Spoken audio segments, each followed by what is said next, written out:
Hi everyone, my name is Amy. I'm 24 years old. You might think I'm just an ordinary girl, one of many, but I love animals a lot, especially dogs. I'm just crazy about them. You might say, so what? There are many people in the world who love dogs, but I am very special about it. I love dogs so much that I literally steal them and I can't do anything about it.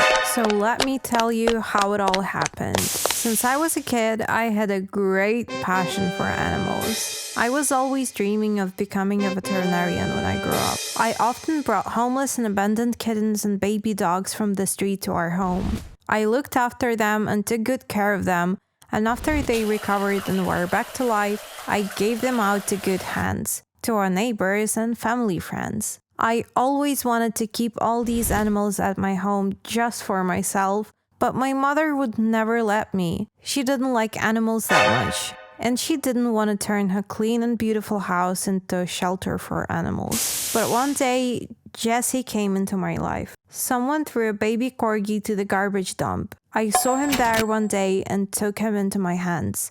The baby corgi was dirty, hungry, stressed out, and exhausted. He was humble and frightened. I brought him home and took good care of him. Days passed, he gained weight, his fur got smooth and glossy. He became happy and active and he enjoyed his life. We played with him in the backyard and he loved to play catch up with me. He was so cute that my mother finally agreed to let him stay at our home. Can you imagine? My mother, who never supported my hobby, let him stay in our house. Jesse's owners were never found, and all that we knew about him was his name on his collar. So Jesse lived with us now, and he has become a full member of the family, until an accident happened. Once, when we played with him in the backyard, our play ball flew over onto the road and the dog ran after it. At that exact moment, my classmate hit the road in his new Porsche. He strongly hit Jesse and he didn't even stop and he drove away as if nothing happened. Jesse didn't survive it. I was desperate for a very long time and I blamed myself for not saving Jesse. After all, he was my best friend. In fact, he was my only true friend back then. And as for my classmate with Porsche, despite the fact that he was driving drunk, the court let him free, as his rich parents lobbied him out of it. So the court didn't even punish him for killing my dog. In fact, they ruled out that my mom was held responsible for the car damage, and she had to pay for the expensive repair of his Porsche front bumper. Can you imagine? This bastard hit Jesse and he got away with it. And instead, they made my mother guilty for damaging his Porsche car. Since that day, I held a grudge against Mike, that rich classmate of mine, and I promised myself that I would always protect animals, our little brothers and friends, and I would be responsible for saving them. Many years have passed since then. I graduated from school and I moved to another city to go to college to get my degree and become a veterinarian. Time went by and my pain from Jesse's death finally passed away. However, I was still fully dedicated to helping and taking care of animals, and I even volunteered for animal shelters. I like dogs a lot. They reminded me of Jesse. And one day, an accident happened to me that changed my life a lot. I was walking on the street and suddenly I saw a sad and grumpy bulldog tied to a house fire hydrant. When I looked at him, he saw me and he began quietly whining. It looked like he had been sitting here for at least several days. Who could have done it to the poor darling? It was so cruel. What a shameful behavior. And there was nobody around to help the dog out. It was a newly built residential area and many houses were still vacant and empty. Also, as it was weekend time, many people went to the countryside away from the city. So I decided to help the dog immediately. I loosened the rope on his neck and I gave him my sandwich that I bought for myself. The bulldog ate my sandwich in just 1 minute. He seemed really hungry. Then I poured some water into my palm and he drank from my hands. Then he licked my hand, looked at me and wagged his tail. I was about to take this sweet dog with me and bring him to my home when a brand new sports car flew out of nowhere, and you won't believe me who I saw there. It was Mike. The same rascal classmate whom I haven't seen for so many years. He was no longer an eye candy, neither a sex symbol. He was getting bald and had an ugly beer belly. This time, he was drunk again.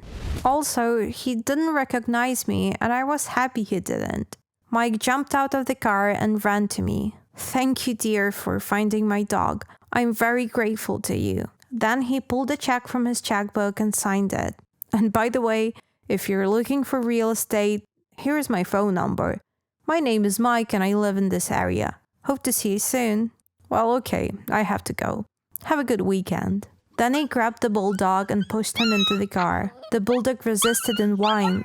Then Mike slapped him strongly and brutally forced him into the car. Then he started his car and rushed off. I felt totally shocked and pissed off. And I just stood there with a jaw on the floor. What a crazy bastard. He hasn't changed a bit. I remember how many years ago he came to me and my mother to apologize to us back then. He was so humble then. He told us that he would never drive and drink again, and that he would never offend any dog and living creature in his life. This was all one big lie. I felt devastated at that moment as I remembered Jesse and his terrible death. And then I made the decision that I would save this poor bulldog from this bastard Mike. And I would do it at any cost.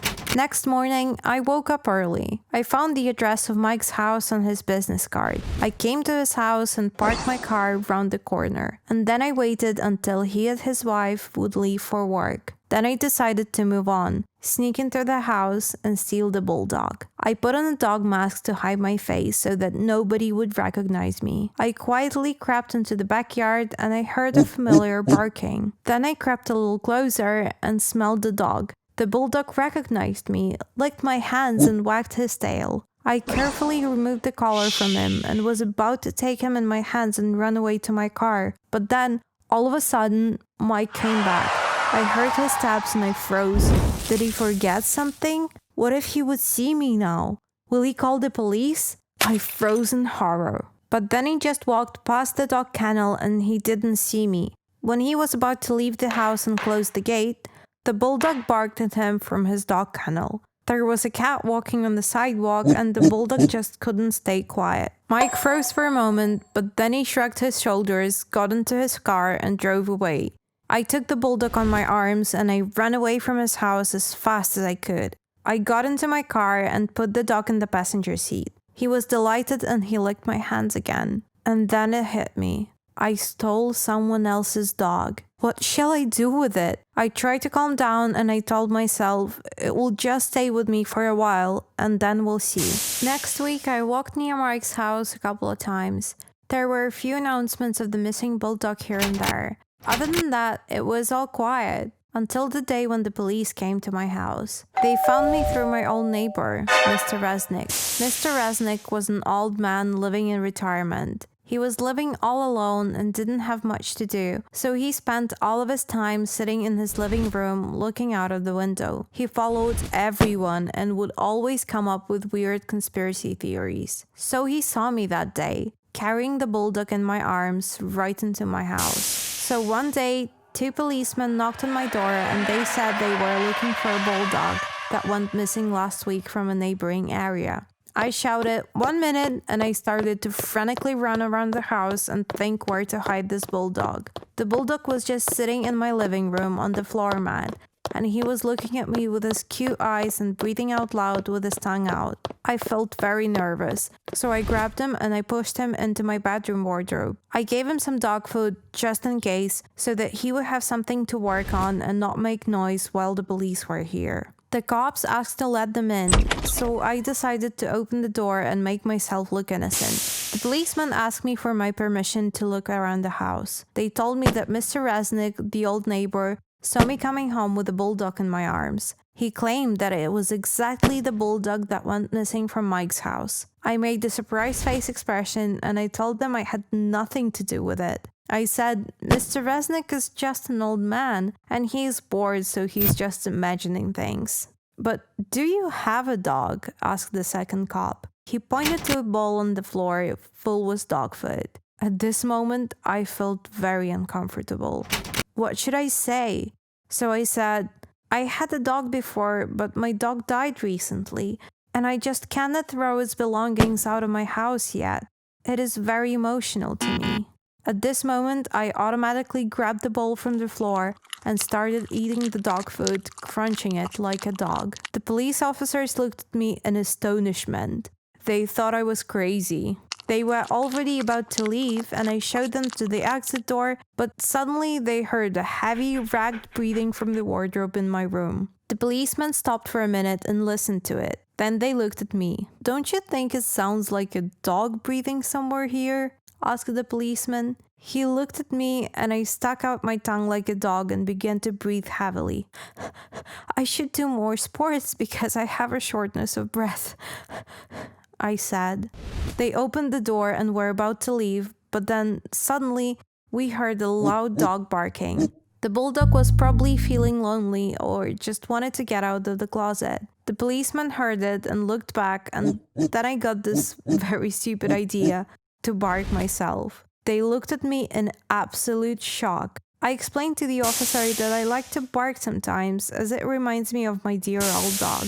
They looked at me again as if I was insane, but they seemed to believe it. They both laughed and I was watching them through my room window. They were still standing near my house, talking to each other in low voices. And then, suddenly, I heard some noise from my backyard. I looked back, the closet was open, and the bulldog was no longer there. The house back door was wide open.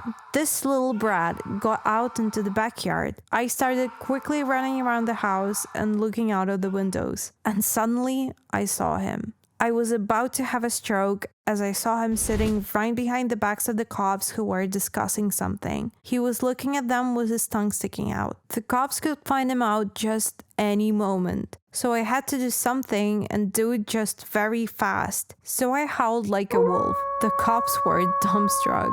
But it worked. The bulldog got scared and immediately jumped into the backyard grass and disappeared. The next moment, I ran out into the street and asked the policeman for their business card, just in case I get some details on the dog they're looking for. When they finally left, I ran into the backyard to catch and bring the naughty dog back to my house. I was so stressed out. He almost gave us away, but how can you be angry at this sweet darling? He looked at me with his lovely eyes, and when I carried him home, he licked my hands. From now on, before going out for a walk with the bulldog out to the street, I had to make sure that Mr. Resnick was not sitting on his house veranda at this time and looking at my house, spying on me. So the bulldog stayed in my house, and our life just went on. I was working as a veterinarian at a local clinic for animals, and we were having secret walks with my bulldog late at night so that our neighbors wouldn't see us. Once, when I was at work, we got a new patient at our clinic. It was a little pug dog with a damaged front paw. The dog owner was a reckless teenager who was patting his dog by his neck all the time. I found this habit frustrating and I told the boy to stop. However, this bastard shut me down and he said, "This is my pug and I can do whatever I want with him." The way he behaved made me suspect that it was his fault that his dog paw was badly broken. So I decided to save the pug. I carefully bandaged his paw, and then I put on a full cast on his paw. I looked at the pug and said in a quiet whisper, "I'll save you." And so it happened. I checked the client data file in our clinic, and I found the address of this family with this mean teenager boy. And then, on a weekend, while the whole family was out of home, I stole the pug. So now I had them both, a bulldog and a pug, living in my house. The pug was having a great recovery, his paw bones would begin to heal, and he was feeling quite happy. He was truly grateful for being saved from his ex-owner. I named the bulldog Arnold and the pug Frank. Soon we got a new pet in our home. It was Johnny, a French poodle. I stole him too. Time went by, and in a couple months we already had more than 15 dogs living in my house. And it was getting very difficult to hide their presence from my neighbors. And there were lots of new announcements of the missing dogs coming up all around the neighborhood. I was thinking whether we should just run away with all our dogs because it was no longer safe to stay in our house and be watched by our neighbors. Then Mr. Resnick turned me in again. He found the people from whom I stole one of my dogs, and he told them all about me. Now it was getting really impossible for me to stay away and pretend that I didn't steal the dogs. One day, our neighbors and Mr. Resnick came to my house. They loudly knocked at my door and demanded that I let them in. Mr. Resnick shouted to me through the closed door that he was an old friend of our district judge. That made me really scared, as I just stole my new poodle dog from the judge's house. Well, what could I do? The dog was brought to our clinic and I saw he was heavily beaten, so I had to take him to a safe place. Mr. Resnick threatened me and shouted that he would call the police and they would definitely arrest me for breaking the law. They wouldn't leave. Mr. Resnick was banging loud on my door. Then, one of my neighbors quietly sneaked behind my house to my backyard and found the back door open. So he rushed inside, pushed me away, and opened the front door. All the neighbors stormed inside my house. They were planning to keep hold of me and call the police. And they would have done it, but my pets changed it all. They came to my defense. 2 Dobermans and a huge Rottweiler barked out loud and they attacked the intruders and pushed them to the dark closet in my room. Mr. Resnick reached for his knife, but I shouted, "Don't even think about that! My dogs will just tear you apart if you try to hit them." I pushed all of them into the back closet and tied their hands and legs. Then I closed and locked the closet door so they wouldn't get out of it. After that, I got all of my dogs into my car and we drove away. I was driving all day long. It was getting late and finally I made a stop in the middle of the dark forest. I let all my dogs out to get some rest. Now I'm writing this letter on my laptop. I know that the police will come to my house and will find my neighbors tied up in a small dark closet. They will sure look for me, but I will never give my dogs back to their rightful owners. What would you do if you were me? Write your answers in the comments, and if you like this story, subscribe to the channel and give it a like.